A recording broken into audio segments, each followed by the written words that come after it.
Hi, everyone. Thank you so much for being here tonight. And thank you, Pastor Steve, and thank you to the Oakland Worship Center for being so gracious to host us this evening. And of course, thank you to Kareem Weaver for donating your time and your expertise. We're really excited to hear from you. We have a few Project Peace board members here with us this evening.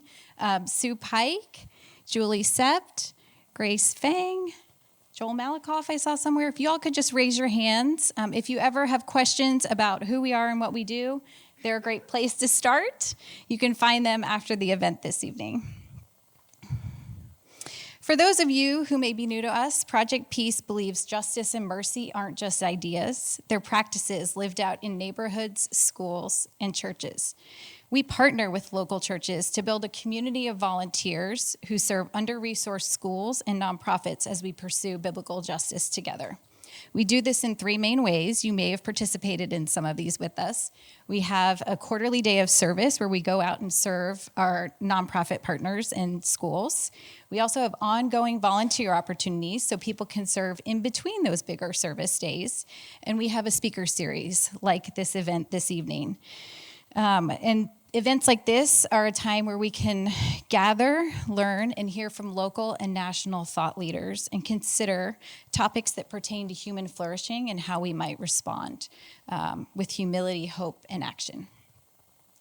So here's what we're going to do tonight. Kareem is going to give us a talk on the literacy crisis and how it impacts our youth. Then we'll be joined by Casey Stratton of Harbor House Ministries and Rebecca Buckley of Children Rising for a panel conversation moderated by our own Ashley Nation, Project Peace's community engagement leader. So we'd love for you to be a part of the conversation as well. We're going to use some new software, and we'd love to interact with you a little bit. So you can submit and vote on some questions for the panel later. So we have a few questions to get us warmed up. If y'all would take out your phones, a QR code is going to pop up on the screen. We're going to give you a few layup questions to get going.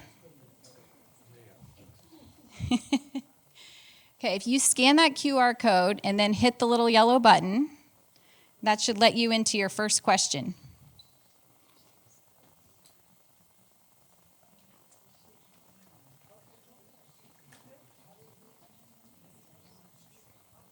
Okay, first one, easy one.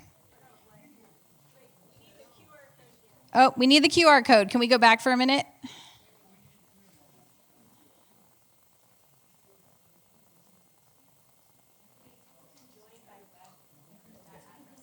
Oh, you can also type that web address in if that's easier, if the scanning doesn't work.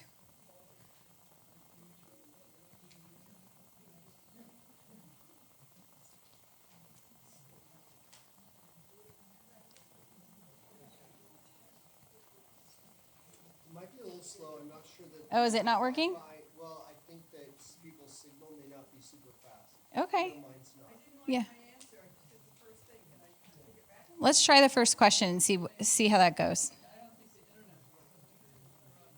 Oh, we have a few responses. Oh, sorry. We'll let you revote. Or you could answer the next one. How about that? Should we move on to the next one? How did you hear about this event?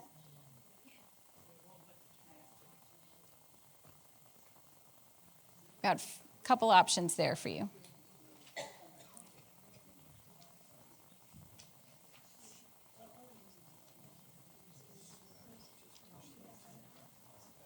Thank you, partners, for sharing about this event. That's a big one. Thank you, guys.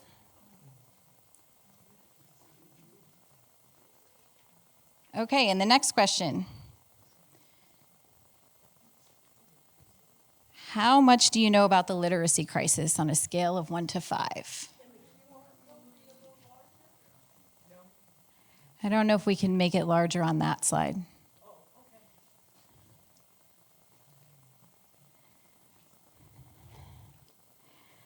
All right, thank you for your responses. We'll revisit this third question again toward the end of the evening. And for now, I'd like to introduce our speaker to you, Kareem Weaver. Kareem is the co-founder and executive director of FULCRUM, an organization committed to making literacy a civil right for every child. Kareem is an award-winning educator and community advocate whose work has been featured in the 2023 documentary, The Right to Read. A graduate of Morehouse College and the University of South Carolina, Kareem has spent his career as a teacher, school leader, and national voice for evidence-based literacy instruction. He has served in leadership roles with New Leaders, the Oakland NAACP, and the Oakland East Bay Alliance of Black Educators, always keeping students at the center of his work. Kareem believes education is the great equalizer and that every child deserves the chance to learn to read. We're honored to have him with us tonight. Please join me in welcoming Kareem Weaver.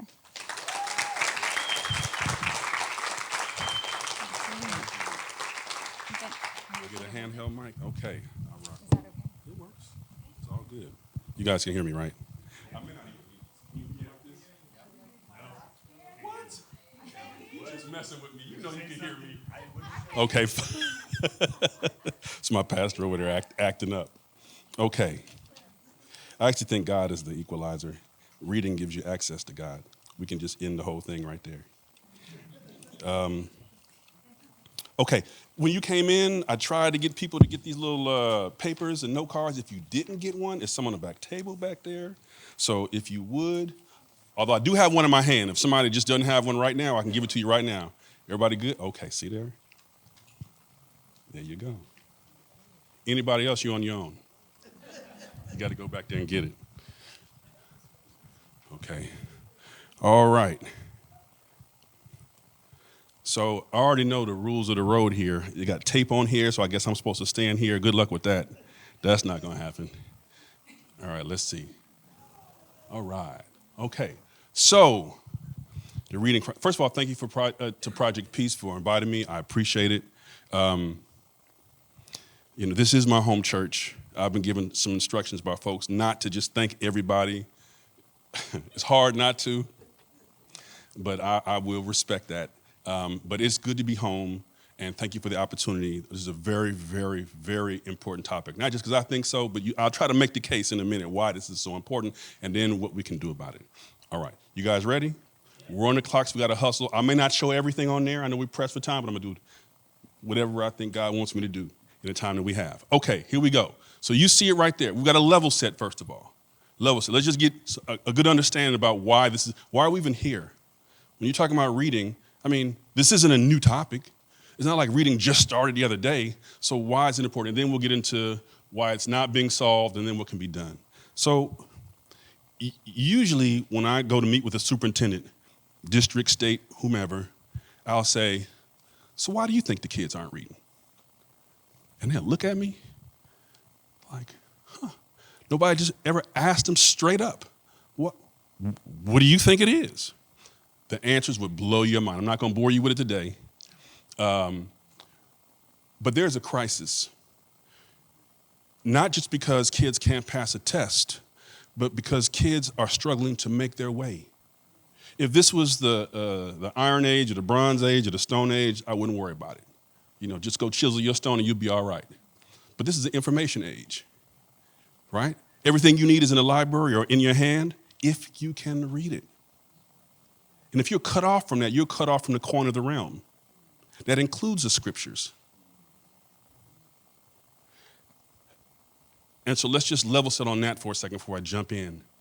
There are powerful forces that do not want our children to learn how to read. Physical, spiritual, institutional forces that are dead set. Like this is the mission to keep them away from the word, the written word. I'll leave that there for now. Okay, let's go. Come on, Kareem. Oh, and by the way, so my family calls me Jabbar. I know the thing says Kareem. When I'm at work, they all say Kareem. So I'm going to go by Jabbar today. Y'all family today. We good, right? Okay. All right. Let me see if I can work this out. Cameron, you got to work with. And thank you. I appreciate you fellas back there. They have really been gracious in trying to help me out with my, tech challenge self. But they've been bearing with me. I may not even have a thing on. Let me see. Off, on. I think so. Okay. So you have those papers, right? So break out your cell phone. The QR code is right there, so it should be big enough. You get some choices on which ones. It depends on what you're interested in. Now, let me just level set here. I have 6 topics, 2, 4, 6, okay? The ACT is like a test, like, SAT, ACT. And they have written about why kids are struggling, okay? And if you go to that first column and that's your issue, I only want you to read about 10 sentences. You'll have a blue box around them. That's why the blue box is there, okay? You'll know it when you get there. If that's your choice, you might choose to go to the Department of Justice. That's who runs the prison system. Now, I understand that's heavy on a Sunday night. You might not want to read about what the prisons say about all this. Cool, then don't go there. But some people, they love to go to that type of thing. Fine. But they have said 30 years ago something about this very topic. I'm only asking you to read the abstract. It's going to be in blue. It's like an 80-page document. They put a report. Right? If you go there and you read that abstract, I know you're going to want to read more. If you want to, that's on you. Okay? But just if you go there, just the abstract. Then the scriptures. I think that's self-explanatory. And this is a non-denominational presentation, so I got some Old Testament, some New Testament, even some Muslim scriptures, right? And what do these texts say about reading and literacy? They do have something to say about it. And then NCTQ, that stands for the National Council of Teacher Quality. That's the universities and the colleges. How are they preparing? Someone is actually giving them a grade on how well they're preparing teachers to teach reading. They score them. The colleges hate this. They hate this because, it's in their business a little bit. But we, the public, need to know, right? So you can go on there, click and see, how's Cal doing? How's Stanford doing? How's Cal State East Bay doing? Just go take a look, if that's the one you pick. And the last one, there's 2 more. What else? Oh, trauma. Trauma. A lot of superintendents say trauma. That's the reason why the kids aren't reading. It's trauma. You may have heard that before. Poverty, trauma, all the stuff, right? Well, there's a Dr. Don Michaelbaum, and he talks about trauma. Now, that one you got to read a little bit. That's a good little essay. And then the last one is an example of success. Some of you are sunshine and rainbows all the time. You just want to hear about what's working. Then you will go to that one. Okay. Now, when you're done, you have a little note card there and a pen. I just want you to write down one key thought. And I'm going to go around and ask not you, but your neighbor about your key thought. So when you finish your key thought, you got to tell your neighbor. I'm not going to ask you what you think. I'm going to ask your neighbor what you said. That makes sense? Now, if they look at me and say, I don't know, she didn't say nothing, that's a problem. Okay, so make sure you articulate yourself well to your neighbor so that they can give voice to your ideas. You got that? That means you're going to have to talk to each other a little bit. So make sure that if you came by yourself for this activity, you're going to be with some other folks. Okay? I don't care which one you go to. That's your business. Ready, set, go.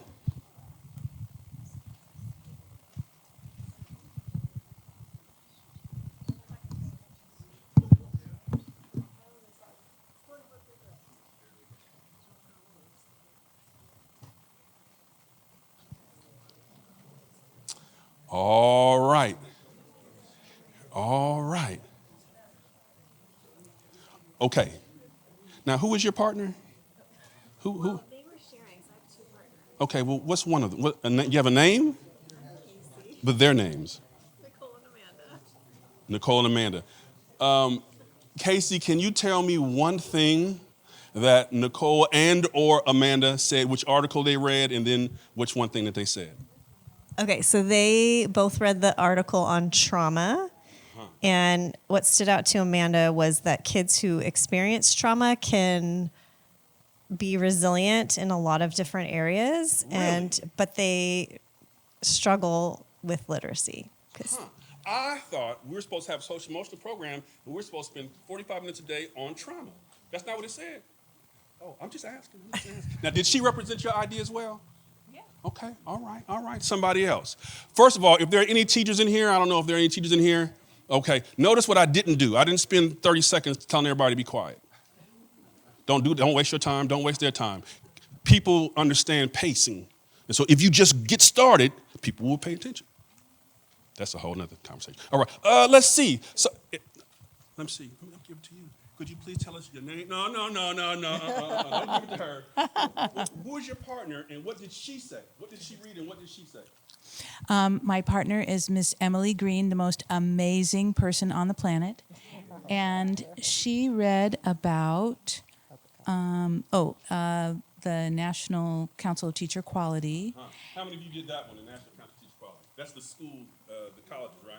Yes. Okay, go ahead. What did she say? And it took a little while to load. And so then, once it loaded, then she scrolled. And what she noticed as she was scrolling was that the schools were listed by kind of grade level, like A plus and then A. And she kept scrolling, and she was looking for colleges or schools in California. What did she say? And She said none of the schools that were listed in the A plus or A or even A minus range. Well, Did no, you get that I far? didn't get that far. She didn't get that far. None of them were in California. So you went outside of California. Your partner went outside of California. Okay, thank you. Why did your partner go outside of California? I'm not talking to her, I'm talking to you. Just messing with you. That's her. Okay, all right, let's see. Did anyone's partner do the prison report? Not you, your partner. Did your partner do the prison report? Anyone? Okay, let me come on over here.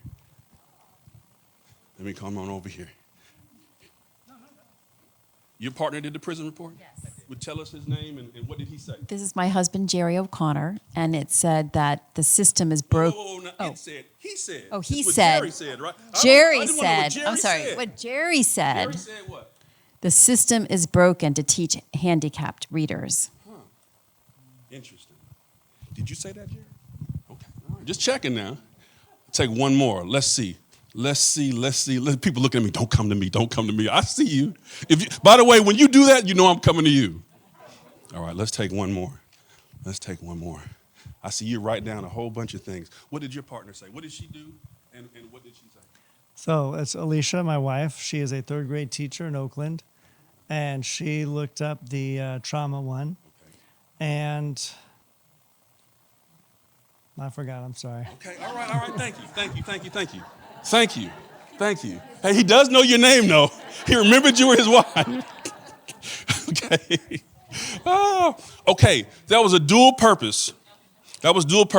First of all, what I'm sometimes you ever heard the phrase, I can show you better than I can tell you? What I'm doing, if you're running a classroom and you want the kids to pay attention, your pacing matters. And if you want them to listen to each other, you have to force them to do it. Kids don't care what you say, they care what you do. Why should I have to listen if there's no accountability to it? So if I'm asking you what they said, the first time it's a novelty. The second time it's a curiosity. The third time it's a standard. You want to have standards in your classroom and in your school about oral language development. We listen to each other in the building. What we say matters. We become more intentional about what we say and what we don't say. What did you say? I thought you said something. No, I didn't say anything. Because now it matters. The content matters and how we learn and engage with each other matters. Does that make sense? Okay. Listen. I can stay here and do all, but let's just get through this. So, come on, let's go. So there's a ton of stuff here. For those of you who did the colleges, were all the schools in the Bay Area A's? Okay, so California, right? California. Or were all the schools in California A's? No. Were they B's? No. What about C's? No. Okay, we'll stop right there. Let's go. Yeah, I'm stop right there. Well, I get to ask the question. Scriptures. We can come back to it. Scriptures. How many of you did the one with the scriptures? Anyone? What did the scriptures say about reading? First of all, or literacy, or what did it say? I'm curious. It said a lot of things about the word. The word. I can share with what my partner said. Thank you. My partner said the word is likened to light. And so where there is no light, there is darkness. So if we are not understanding the word, we are in darkness. I mean, I added a little bit more to it.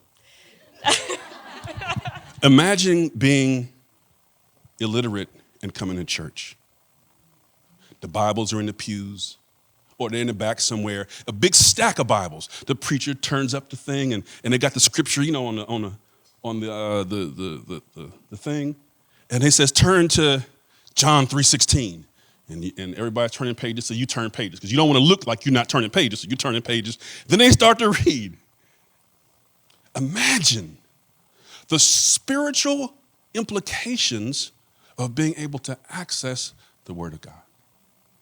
Just imagine. And if you did not want someone to have that access, how hard would you fight to keep them from it? Let's keep going. Okay, really quickly.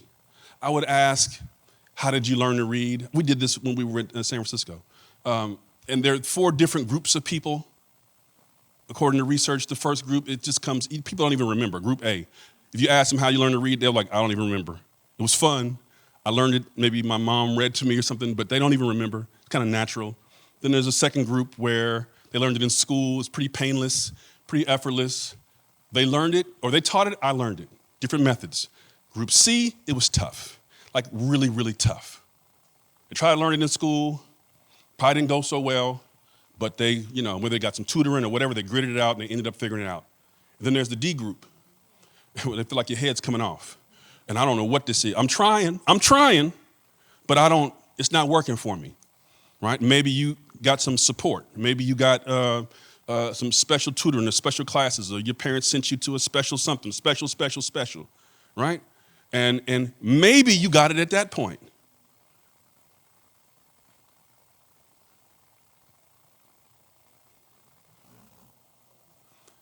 Here's the thing. One of the challenges we have in schools is that in the general population, the one on the left, that's what it looks like. In the schools, it's the one on the right. So it's very difficult for that group of, what's about 91% of folks who are in the first 2 groups to even understand the world of the people who needed a different way.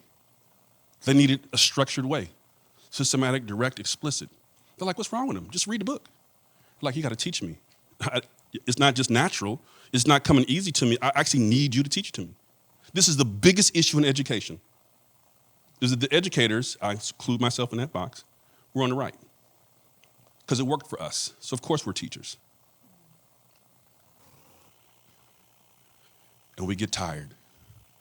I don't care whether it's business. I don't care whether it's family and marriage. I don't care if it's friendship and relationship. I don't care if it's reading. I don't care if you're a teacher. With fatigue wears people down. And you start to compromise and make different decisions about what you do and how you do it when you get tired.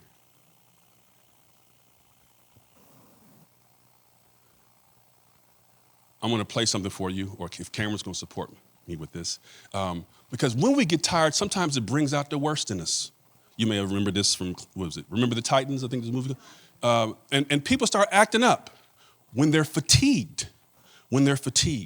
And sometimes our goals become sublimated to these other issues, ambitions, and all these other challenges.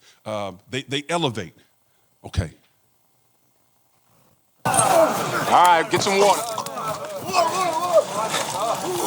I'll take that. Hey, wait your turn, boy. You call me what, crap? Quit it, jerks!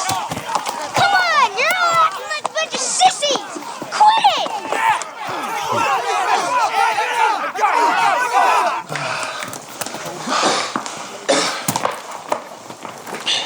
All right, man, listen. I'm Gary. You're Julius. Let's get some particulars and just get this over with, all right? Particulars? Yeah. No matter what I tell you, you ain't gonna never know nothing about Hey, me. man, listen. I ain't running any more of these 3-a-days, okay? Well, what I got to say you really don't want to hear, because honesty ain't too high up on your people priority list, right? Honesty? You want honesty? All right, honestly, I think you're nothing. Nothing but a pure waste of God-given talent. You don't listen to nobody, man. Not even Doc or Boone. Shiver push on the line every time, man. You blow right past them. Push them, pull them, do something.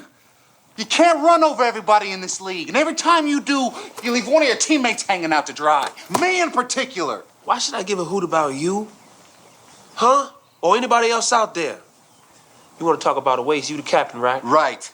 Captain's supposed to be the leader, right? Right. You got a job? I have a you job. You been doing your job? I've been doing my job. Then why don't you tell your white buddies to block for Rev better? Because they have not blocked for him worth a plug nickel, and you know it. Nobody plays, yourself included. I'm supposed to wear myself out for the team? What team? No, what I'm gonna do is I'm gonna look out for myself and I'm gonna get mine. See, man, that's the worst attitude I ever heard. Attitude reflect leadership, Captain. I'm gonna skip past this, but you get the point. I don't care whether it's a business, your church, your family, your classroom. Attitude reflects leadership. I wish I could stay. I wish I had time to get into that one. Y'all might not like me very much afterwards, but it's really good.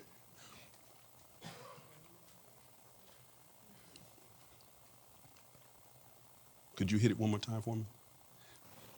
All right.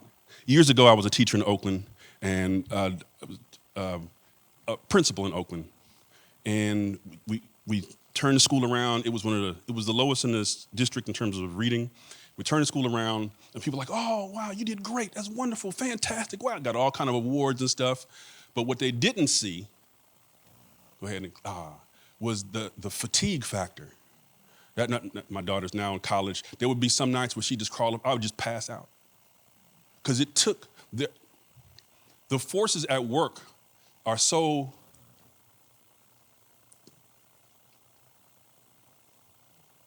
sinister. Have you all anybody know what this is? At the school, kids would wear this shirt. This is the narco saint, Jose Malverde. They would wear a shirt. A narco, you know how to have saint this and saint that and Saint Peter, Saint Paul. This was the narco saint, basically the saint of drug dealing. Now, usually you would tell a kid, you can't wear something because that's drug related. But then it's religion, so they have freedom of religion. So it was a lot going on at that school, let's put it that way, all right? When we started to work at the school, my family will tell you, our floor started buckling, and there were no pipes under the floor, so it wasn't like water was there. Yeah. We were trying to teach kids to read. Something didn't want us to do that, and it made life almost unbearable.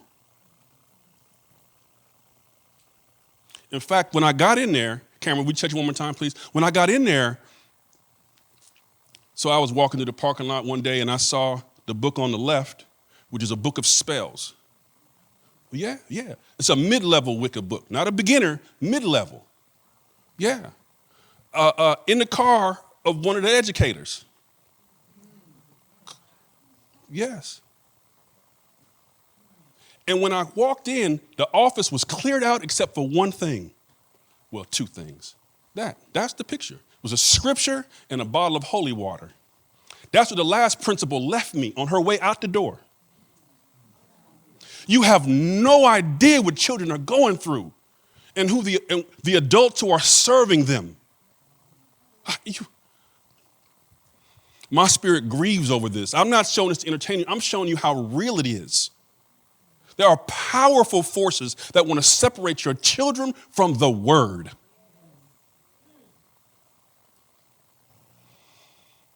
You see the scripture there. Basically, she was saying, be strong, be prayed up. I did all I could. I'm out for my health, for my marriage. I got to go. Okay. How are we going to get out of this?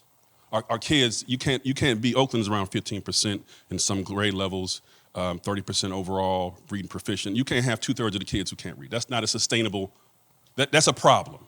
Okay, if you didn't know that, that's a problem. How are you going to run your business? How are you going to, when my daughter was 12 years old, she saw a newspaper that said 80% of black boys in California can't read. Oakland Tribune. She looked at me and she's like, Dad, is this true? Understand at 12 years old, she's 12. She's starting to, she liked boys and she liked little black boys. but 80% can't read. This is an existential crisis in her world. Dad, is this true? I mean, I'm the teacher guy. I said, yeah, it's true. Is anybody doing anything about this? She asked me that at 12 years old. Okay. Go ahead, Cam. Will you hit it one time? Okay. Go back one. So right now in the state of California, we've been working on this bill for years. And finally, it's about to pass. The governor has to sign it. He'll sign it. $200 million are going to go for professional development for teachers on how to teach children how to read. $200 million. But it's not mandatory. If you don't ask, you don't get it. Whoever's serving your children, they need to be asking for that money. They need to be asking for the professional development that they need to learn how to teach kids how to read. The principal, the superintendent, the school board member, somebody has got to put a light underneath them and say, you need to go write that letter. You need to go email, call, because closed mouths don't get fed, as we say. They're not going to force you to do it. But if you want it, the pot is there. $200 million. AB 1454.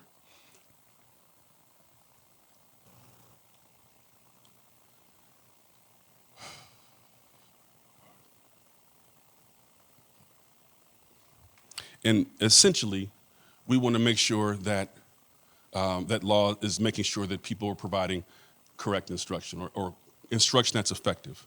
Go ahead one more time. And lastly, well, they want stakeholder input. This is an opportunity for you. They want stakeholder input. In other words, whether it's official or just for show, they want to show that they're engaging the community. You know how it is, stakeholder input. In other words, when you write that letter, they want to be able to show it off and say, see, look, we talk to the people. That's power in your hands. So write the email. Write the governor. Write the Secretary of Education for California, Tony Thurmond. He's from Richmond, good dude. Write him. He cares, and he's running for governor, so he definitely cares now. Go ahead and click it. Yeah, he's from here. Speaks Spanish, too. Nobody knows that. Family, yeah, it's Panamanian. Yeah.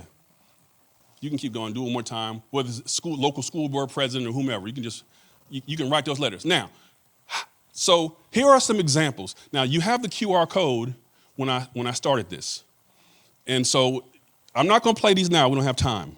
But here are some examples of entities that have completely turned things around in their school system. One is a state, Mississippi, the poorest state in the country. They were 50th in reading. Now they're 9th. They did some things. You should know those things. I interviewed them for an hour and a half, and they just broke down what they did. So when people give you excuses, say, well, if Mississippi did it, why can't we? C for Delaware, the one in the middle. And by the way, you can just touch on it, and then the video will pop up. So we're not going to do it now, but when you go home, you just touch on it, and it pops up. In C for Delaware, they were last in the state. Some of you, did anyone read that article about the success of C for Delaware? You did? You did? Anything grab your attention in that article? What grabbed your attention? I'll come to you next, Kate. Anything? Give me one. They didn't start by picking curriculum. They started by having a shared vision across like all the leadership so that they knew what they were doing. Okay, shared leadership, a shared vision. Anything come to your mind when you read it? That they had a belief that the kids could learn. Imagine that. We actually believe the kids could learn. You had one too? What was it? Oh, come on, I'm coming over here. They spent time developing not only the teachers, but the whole staff, because the staff is the one who's coaching the teachers. Yes, professional development. Everybody. We took 40 people out there to see the school, to talk to them, because it said all subgroups grew. All, the multilingual learners, the kids who were disabled, the black kids, the white kids, the poor kids, all of them grew.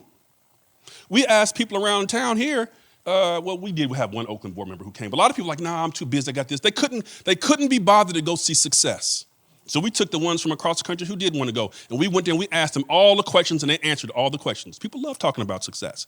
So you click there, you hear the whole conversation. And the last one is a school example of a school principal, Heather Melton in Georgia, Covington, Georgia, and what she did. Okay. Language development. So what I was trying to do earlier was to develop language skills. We want kids to be able to see language as a puzzle. Because language development, oh my goodness, my formatting. Because language development is the key to everything else. Ay Dios, mira. I know. It's not Cameron's fault. It's my fault. Cameron's doing a great job back there. It's me. I use this as an example because language development is not just for younger grades and it's not just for second language learners. Language development is like jet fuel for your education, where you really begin to break down the language. So, for example, the word, the ver, V-E-R, which means true and upright, right? The actual Latin root of it is ver. It's where you get veritas and verdad and verily and all these things here. So in Spanish, if you say, dime la verdad, it means what? Tell me the truth. Tell me the truth. Or this film lacks very similar to, you're like, I don't know what that word is. Yeah, but you know, having something that's similar to the truth. So when you start to understand the language, it opens up to you. That's why it's okay to use the King James Version sometime. I'm gonna leave that right there. Leave that right there. Okay, now let me hurry up and get to this curriculum that works. Now, you all, imagine you're the superintendent. It's the board member of the school district. Let's say you're the superintendent, right? You make decisions, right? Or at least you ask the board for permission to do certain things. And you got to pick a curriculum. What will you look for? How do you know which curriculum for reading to pick? Let's say it's like fifth grade. What are you going to prioritize? What's the top thing you're looking for?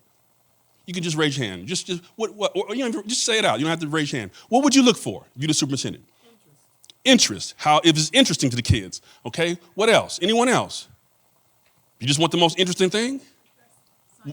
Science-based. Okay. Anyone else? Yes. How engaging it is. Anyone else? Phonics over whole learning. So the kind of okay. Now all these are fascinating ideas. I submit to you that I want you to take off your educator hat and put on. You have one more. What are you going to say? Well, what are the results? Yes. Does it have a track record?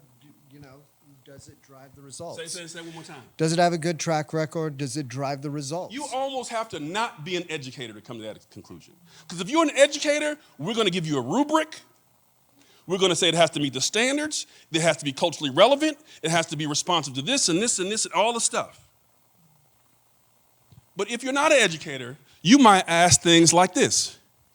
Does it work? So when they do this, the teachers and does it work? Will the kids learn to read or here's another one, can we afford it? Right? Are we going to run out of money in year 2 so we can't do half the program? Can we afford it? Does it work? Let's see, what else might there be? That might be just about it. Everything after that is crazy. Does it work has to be on the table. Usually it is not. It is never considered. So you all in your school systems have to make sure it gets put on the table. When they have that committee, the number one thing we want you to look for is something that works, has evidence of working for all students. And you don't need a PhD in education to understand that. Does it work? So here are the top or the biggest 330 school districts in California and the curriculum that they use. I'm not going to spend too much time on this, but you see that one, Wonders, that top one? That's the most popular curriculum in the state, right? And most of these districts, they use this thing. I won't bore you with it, but it's all green. Green means good, right? So green means go. So of course, let's use it. Culturally relevant, got smiling black faces and brown faces, and it looks good, sounds good, and it's green. You think I'm joking? That's about the depth of the. And this is their study. This is what Wonder says. They say educators thought this was better than the other ones. Yes, you caught that. The perception study. We're not talking about a randomly controlled trial here, right? See, that's education speak for it feels like. That's what that means. It feels like. You remember that word you just said, efficacy. Remember that. And then it outperforms this is what the teachers say, their perception. This is how we're picking things. So this is the data that they give to people. Now that sounds good though, like it sounds like it works. Go back one. Check this out. And you look at it. First of all, it's not that many kids in the study or teachers in the study. Look at that. Ease of use.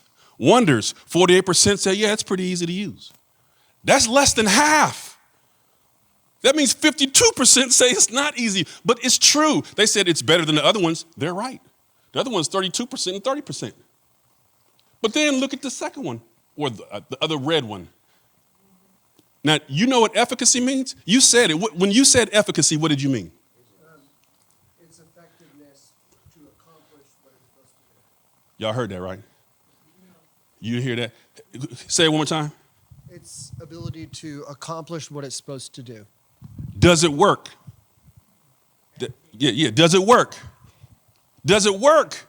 This is their study, and it's 36%. That means 64% says it doesn't work. And this is the evidence to show that you should pick it, because the other ones, sure enough, don't work. So think about that. You have to be. We're so busy and we're so fatigued that we don't dig beyond the bumper sticker.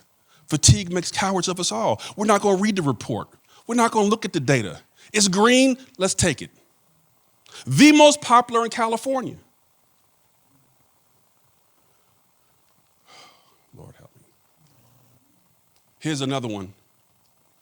Oakland picked this one. I tried, oh Lord. EL education, and it has evidence. It's aligned to the science of reading. Wonderful. But look what it says. Can y'all read that? It's not just about is it good, it's does it fit your system? They had, at that time, 100 minutes a week to prep. Now it's 150. 100 really, but 50, they make you do certain things. But you don't get much time. So this says, yeah, it may work, but not for new teachers. Novice, that means from 1 to 3 years. We do have results. It does work if you have a veteran teacher. I got news for you. Most of the kids who don't have much money, they're getting rookies. They're getting novice teachers. That's a whole other conversation. We can talk about that later. But if you want to talk about justice, you want it to be something that's accessible to all children.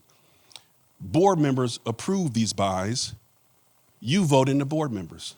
So you say, hey, Mr. and Miss Board Member, next time you approve something, it has to have evidence of working for all our children. Just send the email. They're like, oh, okay. So when the superintendent says, we have a recommendation for you, they say, let me pull up my email here. Does it work for all our children? Yeah, it's just that simple. Because people really aren't writing their board members. Okay, let me go hurry up and finish this. Come on, Kareem. Yes, the recommendation is keep it simple. No matter how fancy it is, a lot of times the most fancy designs and plans, we call that equity. Can we get the kids to the top? Can we get to the goal? We're after excellence. I like to explain it like this. Many of us, when we buy a house, I won't go gender. The Realtors Association says that they promote bathrooms and kitchens to women. This is what the Realtors Association said. This is not Kareem talking. Don't get mad at me. They say when people come in to buy a house, for women, it's bathroom and kitchen, like that's got to be right. And usually they run the decision, whether or not they're going to buy it, it goes to the women. That's what the Realtors Association says. So if you see a couple come in, you talk to the woman. She's going to make the decision. And what they said is that they will spend more time and more money getting that kitchen right, even if the rest of the house is kind of lacking, because people visualize them doing wonderful things in there. I'm a Swiss chef. I can just imagine Thanksgiving dinner, family coming over, big gatherings, beautiful. But the reality is, you're working so hard, you barely have time to come home. You pass out as soon as you get there. You need a pressure cooker or a crock pot. That's what you really need. All the rest of that stuff, like sometimes we get caught up in this. So when they start picking curriculum, I don't need to give me something that works. Now, don't get it twisted. If you know what you're doing, you can make a crock pot work for you. It can be good. But you have to know your structure and your available amount of time. Your curriculum's got to fit your structure. Okay, how fancy it is, they can't do it. Doesn't work. Formatting. It's all right. There are 22 Kumon centers in the East Bay. But if you go down to the South Bay, you got 107 of them. That's where the money is. People are paying for this. If the school districts want to do it, they'll pay for it on their own. The color is not black and white, it's green. Because if you have the money, you're going to pay to get your kid across that Mason-Dixon line. You're going to pay to make sure they have access to these foundational skills.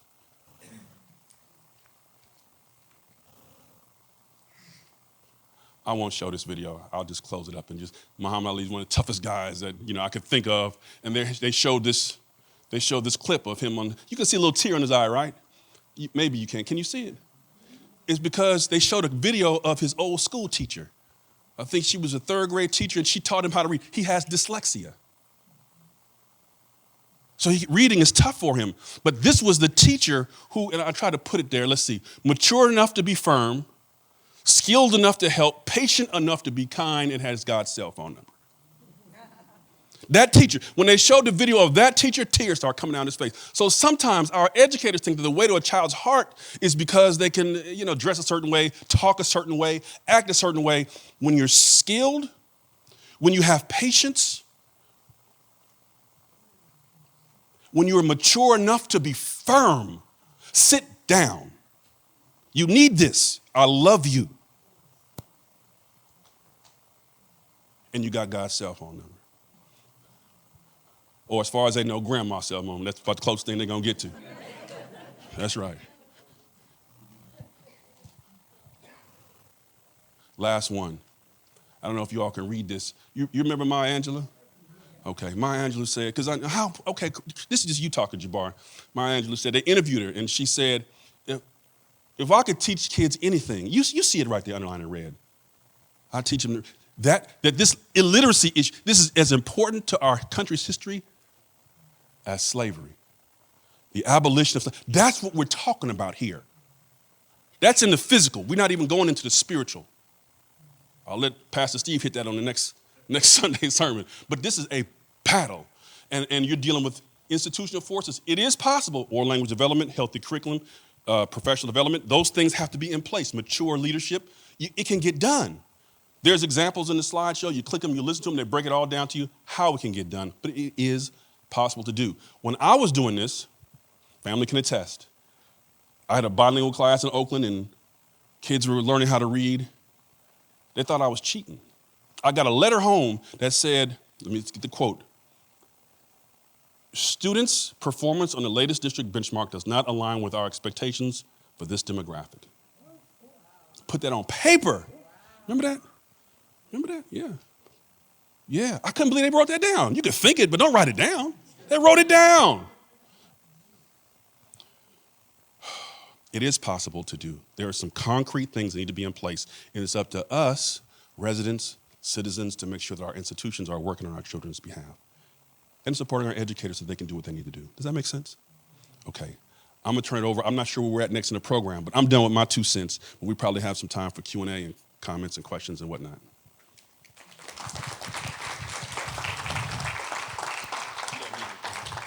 No, we don't need the clicker. Thank you very much, Kareem. We're going to dive right into our panel at this time. So if our panelists could come up here on stage, we're going to do a little Q&A.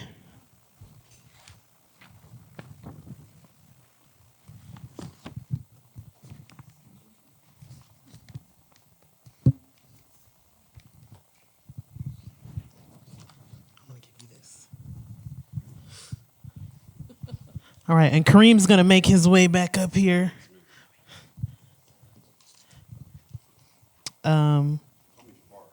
Excuse me, Jabbar, because we're family tonight, Jabbar.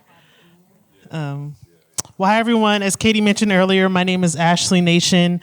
I'm part of the Project Peace staff, and we're going to dive right into this Q&A time. And so we have some people here that are going to introduce themselves. And would you please tell us a little bit about your organization and specifically how your organization is addressing the literacy crisis in our county? Hello. My name is Rebecca Buckley. I'm the director of Succeeding by Reading, which is an initiative of Children Rising, which is an organization that was founded about almost 25 years ago to create pathways for service and support of Oakland and East Bay public schools, in particular Title I schools, to help develop pathways for community involvement and finding and identifying effective ways to provide support to students. And over the past 25 years, we've identified and developed programs to support students in literacy, struggling readers in literacy, in math skills, and now more recently creating a circle of care where we're connecting families of the students that we're serving, families and school sites, and just making sure that families are included in the conversation about the learning that their kids are doing, and being coached and provided with tangible tools and supports that they can use at home to just help close the loop and connect the dots for those kids, to help them to really master those basic skills and to connect school and home so that there's a real partnership there. Hi, everyone. I'm Casey Stratton. I'm the Executive Director of Harbor House Ministries. We are a Christian community development organization here in Oakland. Been around a little bit more than 50 years. And we mostly serve elementary, middle school, and high school students in our neighborhood, which is the San Antonio district of Oakland. We kind of do sort of holistic wraparound services for families. So we have a couple of core pillars to what we do, one of those being education, but also leadership development, spiritual formation, and then food and clothing access. In terms of how we're helping education, we do run an after-school program every afternoon at Harbor House. And so one whole hour is called Academic Hour, where we're helping kids with homework and then also doing supplemental reading and math. Most recently, we started a new program that is on site at Franklin Elementary School that started sort of coming out of the pandemic. We did a whole bunch of virtual tutoring during the pandemic, and we got to know our school's principal very, very well that year. In fact, I think I talked to her nearly every day the year that schools were closed. And coming out of that, she said, Casey, we've still got so many kids who are behind in reading. We saw that you were able to get all these virtual tutors during the pandemic. Is there anything that you could do to help us kind of now that schools are back? And I was like, how many tutors would you need? And she said about 300. That's just one school in Oakland. And so it really affected me. And I spent about 2 years thinking about that and praying about that. And I finally just kind of said, well, why not? Why don't we just try? And so we started this new tutoring program at Franklin. And I think I just get very inspired by knowing that we have this huge problem that feels very overwhelming. But it can be fixed if people just come together. It has to be a very concerted, collaborative effort between leadership with the staff, but also community members and churches and anybody that cares about this. So, you've already, they know you. You want to add anything else about FULCRUM? FULCRUM is a nonprofit that started to focus on reading. All right, thank you. Casey, you've kind of touched on this a little bit, but would love to hear you all share if you have observed any changes in kids, schools, education as it relates to literacy over the last few years. So I would say that the pandemic had a really large effect on our students, and a large effect and a continuing effect. The literacy program Succeeding by Reading of Children Rising is serving students at we were pre-pandemic serving students mostly once a week at about 16 different Oakland and East Bay school sites, all Title I schools. And we were able to serve students once a week for a 50-minute session, science of reading-based principles. We've worked really hard to create a curriculum that makes reading irresistible for struggling readers. And in many of our school sites, we were able to move those students. The students worked really hard. Our tutors were well trained, very dedicated, and 70% of the students that we worked with would gain, for the school year, would improve their reading by 2 grade levels. Post-pandemic, it's been more challenging. We've reduced the number of school sites that we're serving and doubled the dosage, so to speak, so that students, most students that we serve are being seen twice a week for 50-minute sessions. Again, science of reading principles, phonics-based, but from the beginning of the school year to the end, we're seeing students, we're still seeing gains, but the ones who are gaining 2 grade levels, that percentage has dropped to 50%. So that's a situation that's lingering post-pandemic, and we aren't sure why, but we know the need is very great. And that also we're seeing students struggling with more basic level skills. And if you have a 2nd or 3rd grader who doesn't know all their alphabet letter names and sounds, it's going to take really serious work over a period of time for that student to really internalize that knowledge and those skills.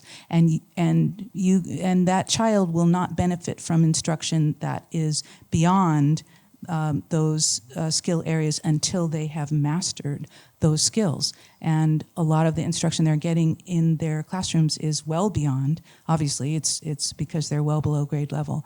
So we do our best to meet the students right where they are and work with them at their level and at their pace, so that regardless of if they're pre-kinder in 3rd grade, we'll give them what they need so that they can start building that foundation and then build on that. In terms of changes, I've been at Harbor House for 10 years now, and I've noticed that in that period of time, just enrollment at Franklin and at Roosevelt has gone down. And I think that's a trend that we're seeing like across the Oakland Unified School District. And because we tie our funding to enrollment, that means things are very, very tight for schools. And so for 2 years, I sat on the school site council for Franklin and got to talk about these little pots of money that they get that they have discretion on how to spend. It's heartbreaking. They're deciding between should we have the translator in the office who can help parents, understand when the school needs to call them, or should we have the extra supervision on the yard at recess? And it's the school needs all of those things and so many more things. And so I think just enrollment makes things tighter and makes it more stressful, and needs are really high post-pandemic. And so, again, I'll just say it just takes this collaborative effort of people coming together, because schools like Franklin and Roosevelt and Oakland High don't have the parent power to do all this fundraising to supplement the things that schools really, really need. So this is something that I wrestle with and try to get people to wrestle with across the country. The team in Mississippi, if you listen to their explanation, what they said was, you cannot intervene your way out of a tier 1 problem. In other words, oftentimes we spend a lot of time, energy, and resources on supplements to fix the issue instead of address or to fix the aftershocks rather than dealing with the primary issue. Classroom instruction is lacking. The materials are lacking. The training is lacking. Until you fix those things, it's a hamster it's just gonna keep going. It's just gonna keep going. And people are working their tails off. And If they don't have the materials, it's like asking them to make bricks without straw. We have to get the training right, the materials right, the leadership has to be right, because attitude reflects leadership. And on top of that, I'll just say that, no, that's all I'll say. We'll keep it going. I have more to say, but let's keep it going. Okay. Can you all share with us what are some common misunderstandings that you've seen or observed as it relates to kids and literacy? Yes, good question. I think we should mix it up, so somebody else should go first. You want to go first this time? First, second, third? Mix it up. I'll go first. Okay.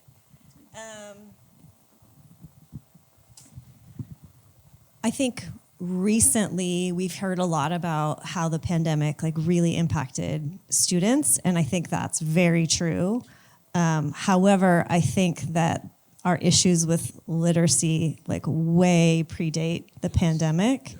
And so I think it's like there's this misperception that like we're going to be able to catch everybody up if we do X, Y, and Z, but like I think it's such a big problem that needs like a global approach. And yeah, I think I watched the documentary last weekend in preparation for this.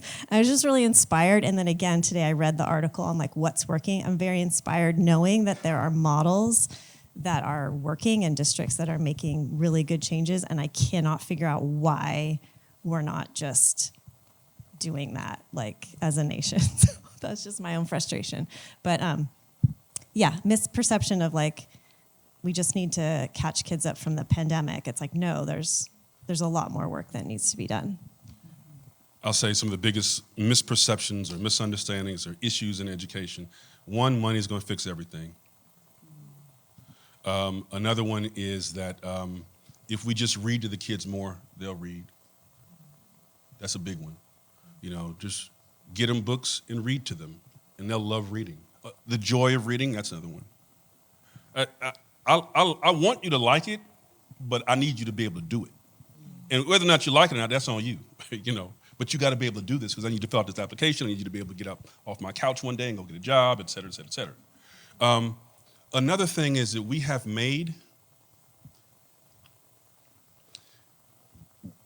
elevated other things to the level of idolatry.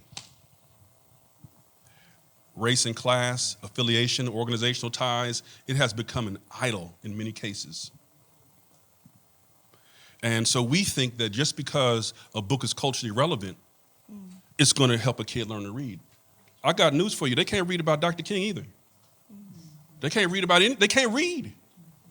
I want the children to know how to read so that when we go to the library, they can read whatever they want to. They can pull up a book on Malcolm X and this and that. And that. Great, wonderful, wonderful. But the skill has to be taught. And you can't, that's not something you could just substitute. It's not just a want to. They want to. They just don't know how to. And it's on us to teach them that. That's the biggest challenge. I think common misunderstandings too. Pull the camera a little bit wider than just educators. Many in this room, you're familiar with the education system and the challenges.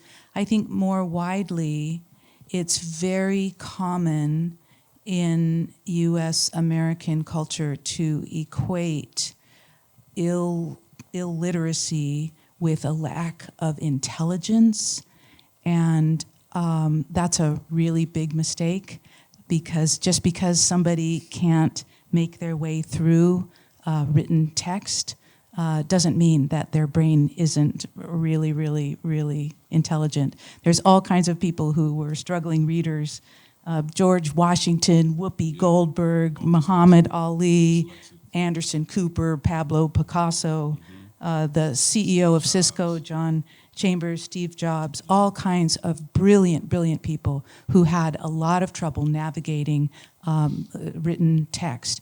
So to disconnect intelligence, assumptions about intelligence, and assumptions about reading ability, I think is a really, really important starting place for a broader conversation in the wider culture. Can I add something to that, if you don't mind? So the group that she mentioned, you were naming people who are they're dyslexic. Yes.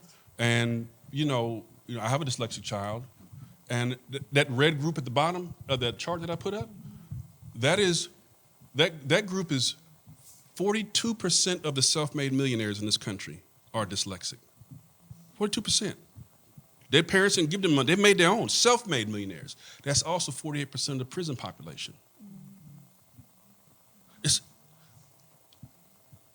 It's how we provide them what they need. Steve Jobs, he did all right. You know what I mean? Joe Montana for you sports fans. Magic Johnson, right? So there's that. The other thing is, sometimes it's very difficult for us to be honest about this because it's a heart-wrenching topic. We don't want to blame anybody. We don't want to finger point or, we don't want to judge. It's also important, though, that we're honest. These are our children. And we have to get to the point where we as a society say enough is enough. Not on my watch. Not on my watch. The children have to get what they need. It's our responsibility to do that. No one else, there's no help coming. It's on us. And so I just want to say that because it's one of the biggest challenges is that we think somebody else is going to fix this. You're the voter. You can call the superintendent. You can call the school. You can email a board member. There's no other help. This is us, right? And what God has allowed us to be in position to do and to make a difference. And so that's another piece of it. And the biggest impediment is that we just don't get along very well. That's the biggest challenge in this, is the adults don't get along. So it's hard for us to come together and unify, to advocate together when we're arguing about red and blue and this and that and all the rest and what's on CNN and what's on Fox and all this. Have your politics, but we ought to at least be able to come together around this. Because everybody wants a child to read. I don't care how you vote. Everybody wants a child to be able to read. But as we demonize each other and make them seem beyond the pale, well, now how are you going to work together to go to the school board when you just spent all this time? And so that's another challenge that we have, is the adults coming together on this. And so this is going to be my last question. Jabbar, you've already listed out some ways, but I think the big question is, how can we help? And I think that for those of us that are here tonight in this room, we're here because we care about these issues. We're here because we already have some level of engagement or involvement. But what are some additional ways that we can continue to engage or at least bring awareness in our spheres of influence? Okay. I would say, make this a priority in your sphere of influence. You have a lot of us like to engage with people that we have little relationship with. It's easier to fuss and carry on to people you don't know than people you do know. Let me see if I can put it another way. We'll tell off the school principal, but we won't tell our brother or sister something. We have to be able to provide correction. In other words, we have to speak up within our sphere. If I'm a pastor, this is an important thing within the body of Christ. If I'm on a job or if I'm sponsoring something or if I'm an employer, this is an important, if I'm a school principal, whatever your sphere, if I'm a family, whatever your sphere is, start there. Social justice starts at home. And then from there, we have to make demands on our public servants, the people who are entrusted by law, by statute, to do certain things. That starts with the school board because they run the school district. Then the superintendent and the teachers doing the best they can. Mm-hmm.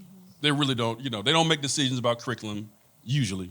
It's higher up than them. So you have to say, this has to be a priority. The reason why my classroom was successful was because with so many different, I had 4 or 5 combo in different ethnic groups and languages. So I had to start at the beginning and just walk it up. I couldn't skip anything. That was actually the secret to the success. Don't skip anything. You have to make sure your schools aren't skipping things. You look at me like I'm crazy. I'm telling you, You got to make sure they're not skipping stuff. And oftentimes in schools, what will happen is if you see a word, instead of sounding the word out, they'll say, well, let's use some cues or clues to figure this out. What does it look like? What's the context? Or some of you who are educators, you know what I'm talking about, the 3 cueing. No, what does it say? And Mr. Principal, can you please provide me with a skill-based scope and sequence? That's the question. Skill-based, I want to know what you're teaching and when. Ask the question. If they don't have an answer to that question, it should be like pulling the fire alarm for you, right? Just ask. They may, oh, sure, no problem. It comes from the district. Fine, great. But you have to ask the question. So I would say there. And then the last thing is just leveraging your power as a resident and as a citizen to demand certain things. We demand that you have curriculum that has evidence of work and our kids aren't guinea pigs. We demand that. Don't play games. It's got to work, right? And it has to be evidence, not just a survey, randomly controlled trial. Show me some evidence that this thing works because you're spending public dollars. So things like that, those are things that are within your control. It's just writing a letter. You can write a letter, email, right? Get your kids to do it. But those are some of the things that we can do. Those are some of the things. I feel like this is a really hard question. I think what keeps coming to mind as I think about this question is relationships. So I guess if I were to give everybody in this room advice, I would first of all sort of ask, like, what tugs your heart? Like when we had to look at the different articles, like which one were you drawn to? Like what tugged at your heart? And then I would suggest maybe talking to God about that for a while and just see where he's like leading you to. But also relationships are where so much change can happen. And so let's say you are in a community where the schools are doing great and they're like highly rated and you don't know anybody that's in a community where schools are struggling.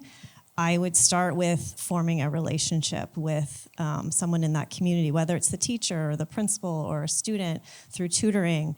You become somebody who cares so much more about these issues when you're in relationship and when you're close to the issues. And so I think that's going to be different for every person in this room. But yeah, I guess I don't really have a great answer, but relationships and like where's your heart moving you to be involved? That's so artfully stated. Thank you. And let me just follow up with that by offering an invitation to anyone who would like to become a literacy or math tutor, Children Rising. Just go to our website and you can sign up as a volunteer. So we would love to have you. We would love to introduce you and help you to develop a relationship with a student, with a school site where there's genuine need and where you or others in your sphere of influence can step forward and build relationships and make an impact. So we invite you. Thank you. Can we thank our panelists?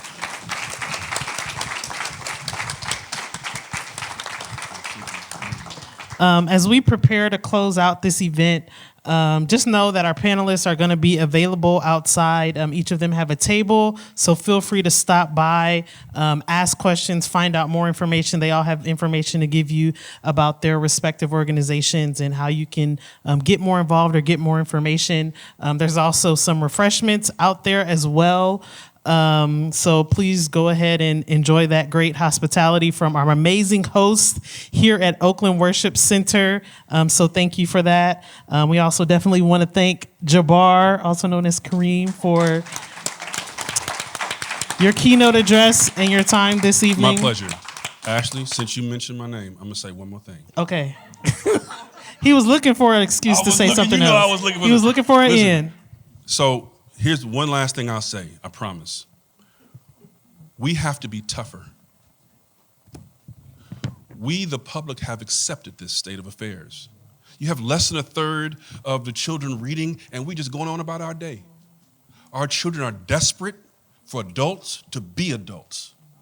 and to not just want to be friends. I understand we could be friends, but somebody has to be grown and say, stop it. Enough is enough.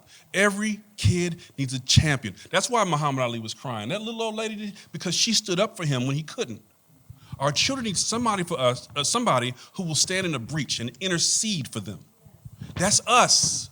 That's us. That means getting on our knees in our prayer closet. That means talking to the principal, to the teachers. That means not going along to get along just to be friends with everybody. We have a job to do. We have to be on post. And I got, when I talk with parent advocates, I say, listen, it's hard war, easy peace. Be the best friend you ever had to the school's district, the superintendent, the teacher, easy peace. But if you don't do right, these are our children. And no, we're not playing games. That means I might not get invited to the function, or I might not get, in the PTA, they may not all love me or whatever. It's my child over everything else. At least in this situation, right? Because they're not grown yet.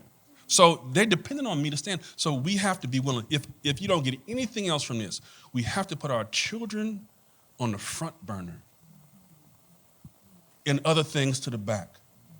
That's the biggest thing that's impeding us from making progress as a city and in school systems, et cetera. So I just want to say that because sometimes we get caught up in the words and all the stuff. It's a heart thing for us as adults and what we focus on. I always say, ADD, that thing, ADD, attention deficit disorder. I look at it as our children there's a deficit of attention being paid to our children. That's the real ADD we got to work out. At least one of the ADDs. Now I promise I'm done. You done started something, Jabbar. Okay, go ahead, Casey. Sorry, I just wanted to say one thing. Like, if you, just going off of what you said, if you are concerned about things in Oakland not being how you want them to be, if you see the human trafficking on International, all the young women, if you see cars being stolen, I think so many of our issues in Oakland are stemming from we're not investing in our youth. And so a lot of the things would be better if we just really focused on children and youth. Yeah, that's all. Yeah. Start doing that prevention work. Yes. The prevention work. Start early, start now. Yeah. Thank you. Thank you all for that. Do we have a closing question no, we don't? Nope, we're good. All right. Thank you, everyone, for coming. Thank you so much for being here. Again, we'll be outside. You can connect with Project Peace, Children Rising, Harbor House, and FULCRUM. And thank you and have a good night.